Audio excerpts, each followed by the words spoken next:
Yo tout le monde, la magie est une discipline fascinante qui joue souvent avec les nerfs des spectateurs. Et pour cause, certains des tours ne semblent pas seulement être dangereux, ils le sont vraiment et parfois tout ne se passe pas comme prévu. Retour sur 7 tours de magie qui se sont horriblement mal déroulés.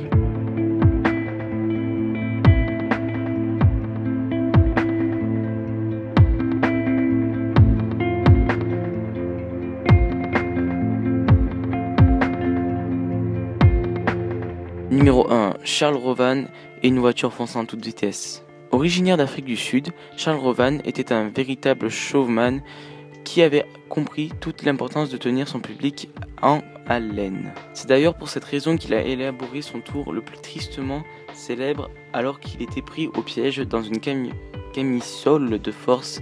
Une voiture filait à toute vitesse plus de 70 km vers lui. Bien qu'il ait réussi son tour à de nombreuses reprises, il a fallu une seule fois pour que celui-ci se termine de façon tragique. Alors que Charles Rovan effectuait ce fameux tour devant une large assemblée en 1930, il n'a pas réussi à se libérer de sa camisole à temps. La voiture lui a alors roulé dessus avec violence. Pas de fin heureuse ici, puisque le magicien est décédé des suites de cet accident. Avant d'effectuer ce tour, l'homme avait tout de même pris des devants en écrivant une lettre exonérant le conducteur du véhicule de toute responsabilité si jamais quelque chose venait à mal se passer. Princesse Tanko et ses épées. On a ici une vidéo qui est sur YouTube, qui est disponible. Je vais vous montrer quelques extraits, mais je sais pas si je vais vous la passer en entier parce que ça peut paraître un peu violent. Princesse Tanko est une star de la pop japonaise qui s'est reconvertie dans la magie. Lors d'une performance qu'elle a donnée dans la ville de Sabae, ou Saba, je sais pas quoi, en 2017, notre magicienne était enfermée dans une boîte de laquelle elle devait échapper avant que 10 fausses épées ne la transpercent. Malheureusement, Princesse Tanko n'a pas réussi à se défaire à temps de sa prison et les armes, qui sont fausses, l'ont bloquée à l'intérieur et ainsi blessée en lui cassant plusieurs côtes ainsi que l'une de ses pommettes. Pourtant, cela n'a pas empêché cet artiste hors norme de terminer sa performance avant de demander de l'aide médicale. Joburus et le béton.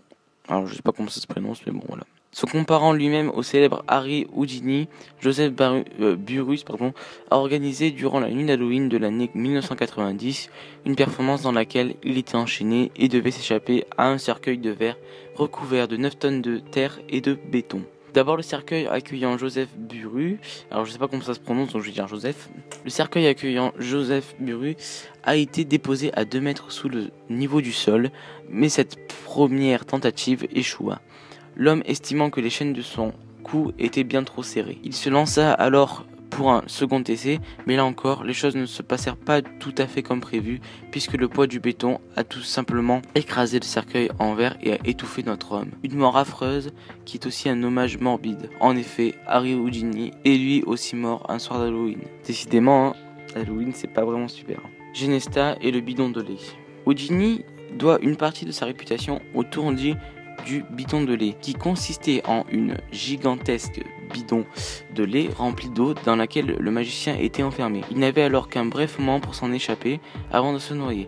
En 1930, Roden Joseph Gilbert, raison de la Genesta, ou simplement Genesta, a souhaité rendre hommage à cette performance en la reproduisant lui-même.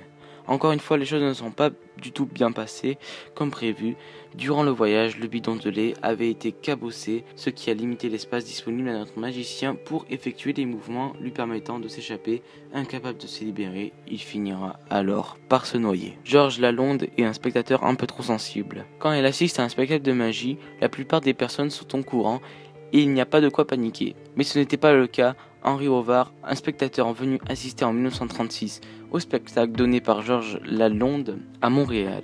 Alors que le magicien s'apprêtait à couper son assistance en deux, Henri Ovard s'est précipité sur la scène, a attrapé une épée et l'a plongée dans le cou de Georges Lalonde.